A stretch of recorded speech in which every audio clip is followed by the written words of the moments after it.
तर इथे बघू शकता मी अर्धा किलो हरभरा डाळ घेतलेली आहे। मस्तपैकी अशी स्वच्छ निवडून घेतली आहे, त्याच्यामधले खडे वगैरे काढून मी ही हरभरा डाळ अशी घेतली आहे।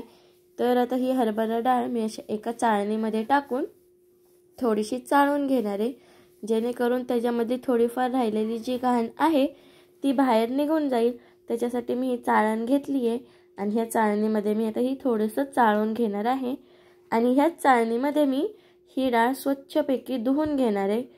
तर बघू शकता एवढी काही घाण निघलेली नाही आहे, थोडीफारच निघली आहे, कारण की मी ही डाळ मस्तपैकी निवडून घेतली होती।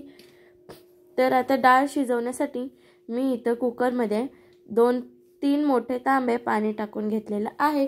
तसंच ह्याच्यामध्ये 2 पळी मी तेल टाकून घेते, जेणेकरून डाळ शिजताना जास्त उतू जाणार नाही।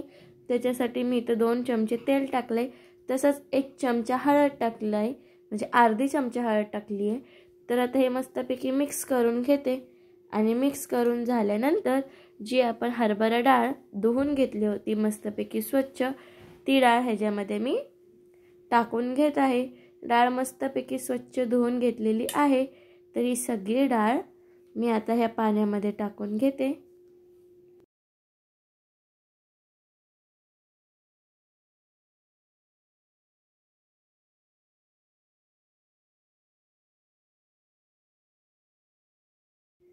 तर इथे सगळी डाळ मी टाकून झालेली आहे, तर हे थोडंसं मिक्स करून घेते।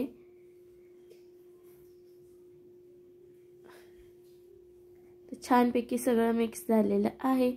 तर आता ही डाळ मी कुकरमध्ये शिजवणार आहे।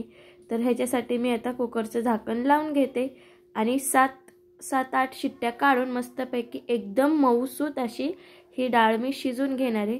त्याच्यासाठी मी 7-8 शिट्ट्या काढणार आहे, तुम्ही तुमच्या प्रमाणानुसार काढू देखील शकता। तर हे शिट्ट्या मी इथं करून घेते। तर बघू शकता 7-8 शिट्ट्या माझ्या पुरंडा झालेल्या आहेत आणि माझा कुकर देखील थोडासा गार झालेला आहे, म्हणजे पूर्णपैकी गार झालेला आहे। तर आता मी हा कुकर उघडून घेते। तर बघू शकता उघडल्यानंतर मस्तपैकी अशी डाळ आपल्याला शिजलेली आहे। तर कुकर उघडल्या जास्त वाफ येते बाहेर, त्याच्यामुळे नीट दिसणार नाही। तर इथे बघू शकता छानपैकी आपली डाळ मस्तपैकी शिजून झालेली आहे आणि हे डाळीतलं जे पाणी आहे हे पाणी आपल्याला फेकायचं नाहीये। तर ह्या डाळीचं म्हणजे ह्या पाण्याचं मी आमटी करणार आहे। त्याच्यासाठी 1 चमचा मी डाळ साईडला काढून घेतलेली आहे आणि हे सगळं पाणी मी साईडला काढून घेणार आहे। तर हे पाणी फेकायचं नाहीये, ह्या पाण्याची आपल्याला कटाची आमटी करायची आहे, म्हणजे की ह्या पाण्याची कटाची आमटी तयार होते। तर ह्या पाण्याची मी कटाची आमटी तयार करणार आहे। तर त्या आमटीचा व्हिडिओ मी पण अपलोड करणार आहे। हा व्हिडिओ अपलोड झाल्यानंतर मी तो आमटीचा व्हिडिओ अपलोड करणार आहे। तर आता पुरणसाठी मी इथं 2 मोठे चमचे बडीशेप घेतली आहे। तर बघू शकता बडीशेप घेतली आहे। तसंच बडीशेप घेतल्यानंतर ह्याच्यामध्ये मी सुंठ टाकून घेते, जेणेकरून पुरणाला आपला मस्तपैकी वास येतो। तर सुंठ म्हणजेच की अद्रक असतं, वाळलेलं अद्रक, तेच मी इथं घेतलेलं आहे, म्हणजे की सुंठ। तर सुंठ बडीशेप आणि तसंच विलायची घेतलेली आहे। तर हे सुंठ बडीशेप विलायची आपल्याला मस्तपैकी बारीक असं हे वाटून घ्यायचं आहे, ह्याची मस्त छानपैकी पावडर तयार करून घ्यायची आहे। तर इथे बघू शकता छान अशी पावडर तयार झालेली आहे आणि पुरणमधलं मी सगळं पाणी काढून घेतलेलं आहे। तर बघू शकता फक्त डाळच आपली खाली राहिली आहे। तर अर्धा किलो डाळ शिजल्यानंतर आता त्याच्यामध्ये मी इथं अर्धा किलो गूळ कट करून घेतलाय। अर्धा किलो डाळीसाठी मी अर्धा किलो गूळ हा घेतलेला आहे। तर तुम्ही काळा गूळ देखील घेऊ शकता, पण इथं मी छान असा पिवळा गूळ घेतलेला आहे। आमच्या घरात पिवळा गूळ आवडतो म्हणून मी हा पिवळा गूळ यूज करत आहे। तर तुम्ही काळा गूळ देखील घेऊ शकता। तर मी इथं अर्धा किलो पांढरा गूळ घेतलाय, म्हणजे पिवळा गूळ घेतलाय, सॉरी।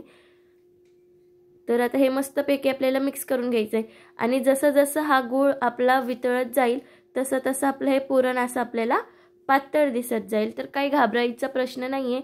गॅस मोठा ठेवून आपल्याला फक्त हे 2-2 मिनिटाला मिक्स करत राहायचं आहे आणि हे संपूर्ण पुरण आपल्याला मिक्स करून घ्यायचं आहे 2-2 मिनिटासाठी।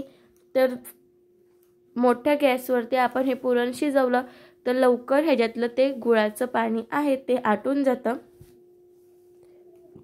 तर तसंच आता मी हे करून घेणार आहे।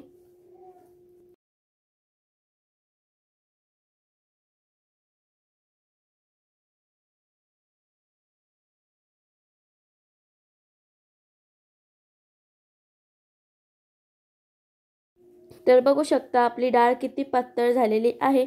गुळामुळे आपल्या डाळीला पाणी सुटलंय, म्हणजेच की गुळाचं पाणी हे तयार झालेलं आहे, असं पातळ झालेलं आहे। तर आता आपल्याला हे मोठ्या गॅसवरती छान शिजून द्यायचंय आणि मस्तपैकी हे घट्ट करून घ्यायचंय। तर 2-2 मिनिटाला आपल्याला हे पुरण हलवून घ्यायचंय, जेणेकरून आपली डाळ खाली कुकरला करपणार नाही।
तर इथे बघू शकता थोडंसं फार पाणी आटलेलं आहे आणि मस्तपैकी आपल्या पुरणला उकळी देखील फुटली आहे। तर असंच उकळीमध्येच आपल्याला हे छानपैकी त्याची पूर्णपैकी त्याचा ओलापणा आपल्याला कमी करून डाळ सुक्की करून घ्यायची आहे, म्हणजे पुरण आपलं सुक्क करून घ्यायचंय।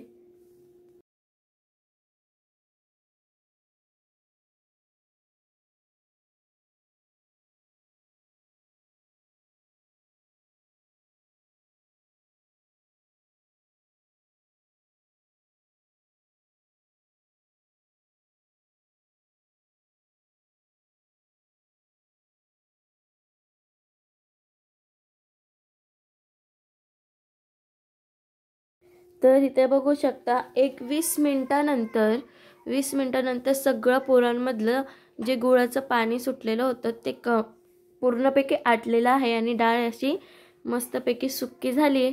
तर त्याच्यामध्ये आता मी जे सुंठ, बडीशेप आणि विलायची आपण ती वाटून घेतली होती ती ह्याच्यामध्ये टाकून छान अशी मिक्स करून घेते, जेणेकरून आपल्या पुरणला वास मस्तपैकी येईल।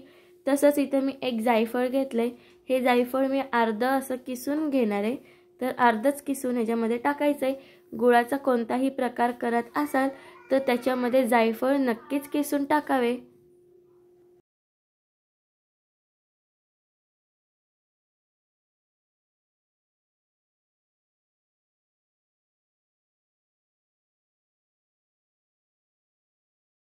तर याच्यामध्ये जायफळ मी किसून टाकले, सुंठ, बडीशेप, विलायची, त्याचं कूट, तसंच जायफळ हे सगळं टाकून छानपैकी मिक्स करून घेते आणि थोडंसं थंड करून घेते। तुम्ही गरम गरम पुरण देखील वाटू शकता, पण हे जास्त भाजतं म्हणून मी थोडंसं थंड करून घेते। तर इथे बघू शकता माझं पुरण थंड झालेलं आहे। तसंच मी इथे एक पातेलं घेतलंय, त्याच्यावरती ही पुरण वाटायची चाळण मी ठेवलेली आहे। तुमच्याकडे ही पुरण वाटायची चाळण नसेल तर तुम्ही मिक्सरच्या भांड्यामध्ये थोडं थोडं पुरण टाकून देखील वाटू शकता, किंवा तुम्ही ज्या पद्धतीने पुरण वाटता त्या पद्धतीने तुम्ही पुरण वाटू शकता। तर इथे मी चाळण घेतली आहे, पुरण वाटायची चाळण, तर त्याच्यावरती मी हे पुरण वाटून घेते छानपैकी असं।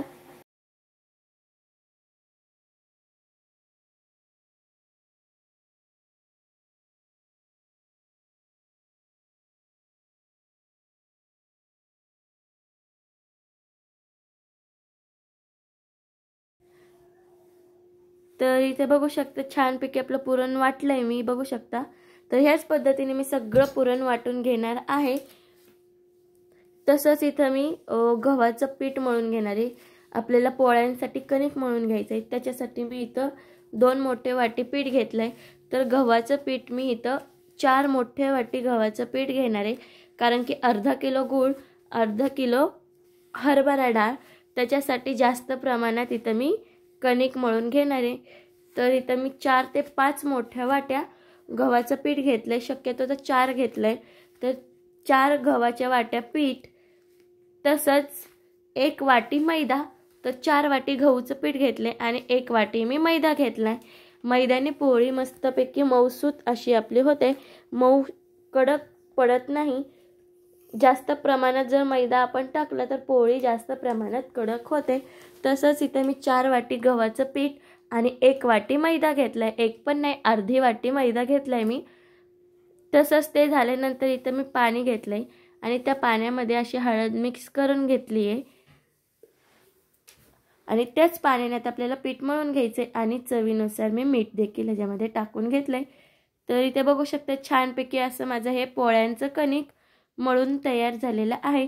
तर आता हे मी असं रुमालाने झाकून अर्धा तास हे पीठ मुरण्यासाठी ठेवणार आहे। जेवढं पोळीचं पीठ मुरेल तेवढंच आपल्या पोळ्या छान होतात। तर इथे बघू शकता अर्धा तासानंतर आपलं पीठ मस्तपैकी मुरून झालेलं आहे। तर आता ह्याच्या मी पोळ्या तयार करायला घेते। तर त्याच्यासाठी मी इथं एक कणिकमधून एक गोळा घेतलाय। तर असा हा गोळा हातावर आपल्याला मळून घ्यायचा आहे। तसंच थोडंफार पीठ लावून आपल्याला त्या गोळ्याची अशी वाटी करून घ्यायची आहे आणि वाटी करत असताना साईडच्या कड्या आपल्याला पातळ करायच्यात आणि मधला जो वाटीचा भाग आहे तो आपल्याला जाडसरच ठेवायचा आहे, कारण की आपल्याला तिथं पुरण टाकायचं आहे। पोळी लाटताना पुरण बाहेर नाही आलं पाहिजे, त्याच्यासाठी आपल्याला वाटीमध्ये जाडसर खाली ठेवायचं आणि साईडचा कडा पातळ करायचा आहे। तर तसंच पुरणाचा मी असा एक गोळा करून घेतलाय। तर पुरणाचा असा गोळा करून घेतल्यानंतर त्या वाटीमध्ये टाकून साईडचा जो कडा आहे तो आपल्याला हळूहळू असं जवळ घ्यायचा आहे। मी व्हिडिओत ज्या पद्धतीने दाखवते त्याप्रमाणे आपल्याला जवळ घेऊन पुरण आपलं आतमध्ये आपल्याला लॉक करून टाकायचं, म्हणजे पूर्ण पॅक करून टाकायचं आहे। तर इथं बघू शकता सगळं पुरण आतमध्ये टाकून कणिक मी वरून लावून घेतले आणि आता याला थोडंफार पीठ लावून आपल्याला आपली ही पोळी लाटून घ्यायची आहे। तर बघू शकता छान असं मी हा गोळा करून घेतलेला आहे। तर ह्याची मी पोळी लाटून घेते आणि तसंच आपल्याला पोळी लाटत असताना जास्त प्रमाणात पोळीला पीठ लावायचं नाहीये। जेवढं आपण पीठ लावेल तेवढेच आपली पोळी कडक होते, त्याच्यासाठी थोडंफारच आपल्याला पिठाचा इथं वापर करायचा आहे। आणि एकदा पोळी लाटायला लागली की ती लाटतच राहायची आहे। व्हिडिओमध्ये तुम्ही बघू शकता फक्त लास्टला 1 किंवा 2 वेळाच मी ही पोळी पलटलेली आहे। तर बघू शकता 1 मिनिटामध्ये आपली ही पोळी लाटून होते। तर मस्तपैकी ही पोळी माझी लाटून झालेली आहे। तर इथे एका साईडला मी गॅसवर तवा गरम करून घेतलेला आहे। तर हा तवा माझा चपात्यांचा आहे।